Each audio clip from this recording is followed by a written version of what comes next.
Hello friends, good evening to all of you. दोस्तों, मैं आप सबका स्वागत करता हूं अपने इस यूट्यूब चैनल पर। दोस्तों, आज हम मनोविज्ञान के इस क्लास में भाषा विकास को लेकर डिस्कस करेंगे, जो आपका लैंग्वेज डेवलपमेंट एक चैप्टर है, जो एक टॉपिक है। दोस्तों, इससे ठीक पहले हमने भाषा विकास को लेकर एक क्लास आपकी अटेंड की है। उस क्लास का लिंक आपको मेरे डिस्क्रिप्शन बॉक्स में मिल जाएगा। आप वहाँ पर जाकर डायरेक्ट उस क्लास को अटेंड कर सकते हो। उससे पहले भी हमने मनोविज्ञान को लेकर सबसे पहली क्लास में बात की थी कि मनोविज्ञान की उत्पत्ति कहाँ से हुई। उसके बाद हमने सेकंड चैप्टर इसका पढ़ा था, एजुकेशन साइकोलॉजी। थर्ड हमने जो चैप्टर डिस्कस किया था आपका अधिगम, जो लर्निंग है। फिर हमने उसके बाद बात की थी मोटिवेशन को लेकर, जो आपकी अभिप्रेरणा है। फिर हमने स्टार्ट किया था आपका भाषा विकास, लैंग्वेज डेवलपमेंट। ठीक, पिछले कल हमने बात की थी साइकोलॉजी के सेकंड पार्ट की। हमने साइकोलॉजी को 3 पार्ट्स में डिवाइड किया है, जिसमें हमने सेकंड पार्ट में सबसे पहले बात की थी आज़ादी के समय से पहले की, कि आज़ादी के समय से पहले भारतीय शिक्षा के लिए जो ये सोच विचार शुरू हुआ था, उसकी प्रगति को लेकर जो भी बात हुई वो कहाँ से शुरू हुई। तो उसमें हमने सबसे पहले बात की लॉर्ड मैकाले के विवरण पत्र को लेकर, कि लॉर्ड मैकाले ने अपना विवरण पत्र जारी कब किया। उससे भी इम्पोर्टेंट चीज़ ये कि लॉर्ड मैकाले भारत क्यों आए थे, उनके भारत आने का कारण क्या था। तो ये हमने सब कुछ डिस्कस किया था, ठीक, पिछले क्लास में। हाँ, जो भाषा विकास की हमने पहली क्लास आपकी डिस्कस की है, उसमें हमने सबसे पहले बात की थी कि भाषा क्या होती है, भाषा क्या जन्मजात होती है, क्या भाषा अर्जित होती है। ये भी हमने उस क्लास में डिस्कस किया था। फिर हमने बात की थी भाषा को लेकर कि भाषा के जनक जो नॉम चॉम्स्की है, नॉम चॉम्स्की को भाषा का जनक क्यों कहा जाता है, और उन्होंने भाषा को लेकर बात क्या की थी कि भाषा जन्मजात होती है कि उसकी भाषा अर्जन करने की क्षमता जन्मजात होती है। तो हमने ये भी उसमें डिस्कस किया था। तो वो क्लास आप मेरे डिस्क्रिप्शन बॉक्स में लिंक पे जाके डायरेक्ट अटेंड कर सकते हो। वहाँ से आप भाषा विकास की पहली क्लास को देख सकते हो। आज हम भाषा विकास की दूसरी क्लास आपकी शुरू करेंगे। आज हम भाषा विकास किस क्लास में बात करेंगे आपके भाषा के कौशल, जो आपकी लैंग्वेज स्किल्स होती है, कि लैंग्वेज स्किल्स कितने टाइप की होती है, लैंग्वेज स्किल्स में आपके कौन कौन से क्वेश्चन पुट हो सकते हैं। फिर बात करेंगे हम, जो हमने पिछली क्लास से और अब तक एक चीज़ बहुत पढ़ी है, एक अर्जन और एक अधिगम, कि अर्जन और अधिगम में क्या डिफरेंस होता है, तो उसको लेकर भी बात करेंगे। और उसके बाद आपकी भाषा विशेषताओं को लेकर। तो आज की इस क्लास में हम बात करेंगे कौशल, आपका अर्जन और अधिगम, और आपकी विशेषताओं को लेकर। तो सबसे पहले अगर शुरू करें कि जो ये भाषा के कौशल होता है, जो आपकी स्किल्स होती है, ध्यान रखना, भाषा के कौशल, ये आप कह सकते हो कि भाषा की जो आपकी स्किल्स है, कि भाषा कौशल को लेकर कौन कौन से क्वेश्चन पुट होते हैं, स्किल्स को लेकर कौन से क्वेश्चन पुट होते हैं। सबसे पहले क्वेश्चन इंपॉर्टेंट है, आपका ध्यान रखना किस किस तरीके से क्वेश्चन बनता है, कि भाषा के कितने कौशल। तो ध्यान रखना, भाषा के कितने कौशल है आपके, तो भाषा के 4 कौशल होते हैं। अब ये भाषा के जो 4 कौशल होते हैं, ये कौन कौन से कौशल है आपके, तो ध्यान रखना, यहाँ पर क्वेश्चन रहता है आपका LSRW। ध्यान रखना, ये भाषा के कौन से 4 कौशल है। अब भाषा के 4 कौशल कौन से है, तो ध्यान रखना, एल का मतलब होता है लिसनिंग, लिसनिंग यानी आपका सुनना। ध्यान रखना, एल का मतलब क्या हो गया, लिसनिंग। एस का मतलब हो गया स्पीकिंग, स्पीकिंग होता है आपका बोलना किसी चीज़ को। ध्यान रखना, LSRW। एल का मतलब लिसनिंग सुनना, एस का मतलब स्पीकिंग बोलना, आर का मतलब है रीडिंग यानी आपका पढ़ना। ध्यान रखना, आर का मतलब क्या है, रीडिंग यानी आपका पढ़ना। अगर डब्ल्यू की मतलब की बात की जाए, डब्ल्यू का क्या अर्थ है, तो डब्ल्यू का मतलब होता है राइटिंग, यानी जो चौथा क्वेश्चन आपका रहेगा है लिखना। ध्यान रखना, सबसे पहले इसमें कहा है कि आप पहले किसी चीज़ को सुनो, जो ध्यान से सुनता है, सुनने के बाद आप उसको बोलोगे, फिर आपका कार्य शुरू होता है पढ़ना, और पढ़ने के बाद फिर आपका लिखना। तो ध्यान रखना, आपकी 4 जो स्किल्स होगी, LSRW। एल का मतलब होता है लिसनिंग सुनना, एस का मतलब हो गया बोलना, स्पीकिंग आपका, आर का मतलब रीडिंग यानी पढ़ना, डब्ल्यू का मतलब हो गया लिखना यानी राइटिंग। अब यहाँ पर पहला क्वेश्चन आपका पुट होता है कि भाषा के जो कौशल है, ध्यान रखना भाषा के कितने कौशल, तो 4 है। ये इसके 4 क्वेश्चन हमने पढ़े LSR W। अब ध्यान रखना यहाँ पर अगर क्वेश्चन ये पूछा जाए कि भाषा के कितने ऐसे कौशल होते हैं, ध्यान रखना भाषा के कितने ऐसे कौशल होते हैं जो आपके क्या होंगे, ग्रहणात्मक कौशल होंगे, ग्रहणात्मक कौशल होंगे, जहाँ से आप कोई चीज़ प्राप्त करते हो, ग्रहण करते हो अपने लिए, ठीक है। तो ध्यान रखना भाषा के फिर ग्रहणात्मक कौशल कितने होंगे, तो ध्यान रखना फ्रेंड्स भाषा के ग्रहणात्मक कौशल 4 नहीं होते हैं, इन 4 में से 2 ग्रहणात्मक होंगे। अब देखो अगर आप किसी चीज़ को सुन रहे हो तो आप क्या कर रहे हो, ज्ञान को ग्रहण कर रहे हो, तो पहला हमारा जो कौशल हो गया, पहला हमारा कौशल कौन सा हो गया, एल। ध्यान रखना पहला कौन सा हुआ, एल। अब देखिए स्पीकिंग, स्पीकिंग से हम कभी भी ज्ञान को ग्रहण नहीं करेंगे। फिर हमारा तीसरा रहता है रीडिंग यानी पढ़ना। देखो या तो हम सुनकर ग्रहण करते या हम पढ़कर ही ग्रहण करते, तो आप कह सकते हो एल और आर, आपका ध्यान रखना एल और आर यानी लिसनिंग और रीडिंग। तो ये भाषा के आपके कितने कौशल होंगे, 2 कौशल। जो कौन से 2 कौशल है, आपके ग्रहणात्मक कौशल होंगे। तो ध्यान रखना इन 4 में से 2 आपके ग्रहणात्मक कौशल। अब यहाँ पर क्वेश्चन अगर पुट हो रहा है कि भाषा के जो अभिव्यक्तात्मक कौशल होंगे, ध्यान रखना अभिव्यक्तात्मक कौशल यानी ऐसे कितनी स्किल्स होती है जिनके माध्यम से आप अपने विचारों को या ज्ञान को दूसरों के सामने प्रकट कर सकते हो या आप किसी के सामने अभिव्यक्त कर सकते हो। अब देखो या तो आप स्पीकिंग के माध्यम से, एस के माध्यम से, या आप लिखकर राइटिंग के माध्यम से। ध्यान रखना ये 2 ऐसे कौशल है आपके पास जो आपके दोनों ही कैसे अभिव्यक्तात्मक कौशल है, यानी जिनके द्वारा आप अपने विचारों की अभिव्यक्ति दूसरों के सामने करते हो। अब इन्हीं 4 कौशल को लेकर फिर एक क्वेश्चन बनता आपका कि कभी क्वेश्चन पूछ लिया जाए कि भाषा के कितने मूल कौशल है, ध्यान रखना कितने मूल कौशल है। मूल कौशल आपका क्या होता है, जो आपकी बेसिक स्किल्स होती है, जो आपकी बेसिक स्किल्स होती है, ठीक है। जैसे हम मैथ की टर्म में पढ़ते हैं कि मैथ का बेसिक क्या है, तो फ्रेंड्स मैथ का बेसिक ये होता है कि आप किसी चीज़ को कैसे जोड़ पाते हो, कैसे गुणा करोगे, कैसे भाग करोगे, क्या प्रतिशत होता है, क्या औसत होता है, क्या आपका सर्ड इंडिसीज होता है, वो सब कुछ हम किस में पढ़ते हैं, आपकी बेसिक कॉन्सेप्ट्स में।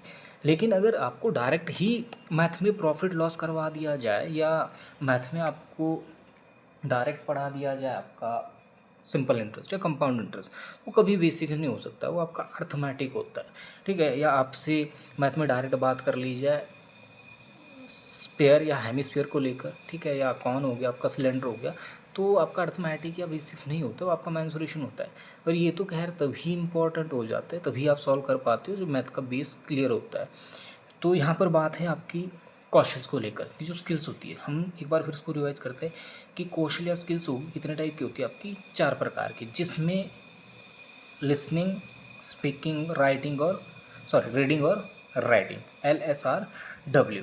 अब इन 4 में से 2 ऐसे कौशल हैं जो आपके क्या है, जहाँ से आप ज्ञान को ग्रहण करते हो, जैसे सुनकर या पढ़कर, लिसनिंग और रीडिंग। लेकिन 2 ऐसे कौशल है जहाँ से आप अपने विचार किसी के सामने प्रकट करते हो, या तो आप बोलकर किसी को प्रकट करते हो या लिखकर प्रकट करते हो, तो ये आपके कौन से हो जाएंगे, अभिव्यक्तात्मक। लेकिन हमने बात की कि भाषा के फिर ये 2 जो मूल कौशल होंगे ये कौन से होते हैं, तो फ्रेंड्स ध्यान रखना जो भाषा के पहले 2 कौशल होते हैं यानी आपका लिसनिंग और आपका स्पीकिंग, एल और एस, तो ध्यान रखना ये भाषा के पहले ही 2 कौशल मूल कौशल के नाम से भी जाने जाते हैं, यानी आपका जो बेसिक स्किल्स होती है। तो फ्रेंड्स ध्यान रखना भाषा के कितने कौशल, तो भाषा के 4 कौशल होते हैं, सुनना, बोलना, पढ़ना और लिखना LSRW, जिसमें से एल और आर आपका ग्रहणात्मक है, यानी 2 कौशल ऐसे हैं जहाँ से आप चीज़ों को ग्रहण करते हो, 2 आपके ऐसे कौशल है जहाँ अपने विचारों को आप अभिव्यक्त करते हो, और 2 आपके ऐसे कौशल है जो आपकी बेसिक स्किल्स है यानी मूल कौशल कहलाते हैं। फिर हम बात करेंगे फ्रेंड्स यहाँ पर आपका कि एक आपके पास रहता है अर्जन। हमने बार बार पढ़ा कि भाषा कभी जन्मजात नहीं होती, भाषा अर्जित है। एक आपकी टर्म होती है अधिगम, ठीक है, अधिगम यानी जो लर्निंग है। देखो फ्रेंड्स, दोनों का ही देखो, अर्जन का मतलब होता है आप किसी ज्ञान को ग्रहण कर रहे हो, अर्जित कर रहे हो। अधिगम भी क्या, अधिगम आपका सीखना होता है, सीखने से भी क्या होता है, आप अर्जन ही कर रहे हो। तो फ्रेंड्स डिफरेंस यहाँ पे कहाँ आपका क्रिएट हो जाता है, तो ध्यान रखना, जो आपका अर्जन और अधिगम है, अर्जन की जहाँ तक बात करती हूँ, अर्जन एक ऐसी टर्म है जो हमेशा कैसी होती है, प्राकृतिक होती है। कोई भी चीज़ आप सीखते हो, जो भी आप ग्रहण करते हो, हमेशा किस तौर पे, प्राकृतिक तौर पे। और ध्यान रखना, जो चीज़ आप प्राकृतिक तौर पर ग्रहण कर रहे हो वो कभी भी नियमबद्ध नहीं होती है। ध्यान रखना, वो कभी भी नियमबद्ध नहीं होती है, ठीक है। अब जो चीज़ें आप प्राकृतिक तौर पर सीखते हो फ्रेंड्स, ध्यान रखना, ये सारी की सारी चीज़ें आप अचेतन मन के आधार पर सीखते हो। तो आप कह सकते हो कि अर्जन, अगर पूछा जाए कि अर्जन कैसी प्रक्रिया है, तो ये अचेतन प्रक्रिया है।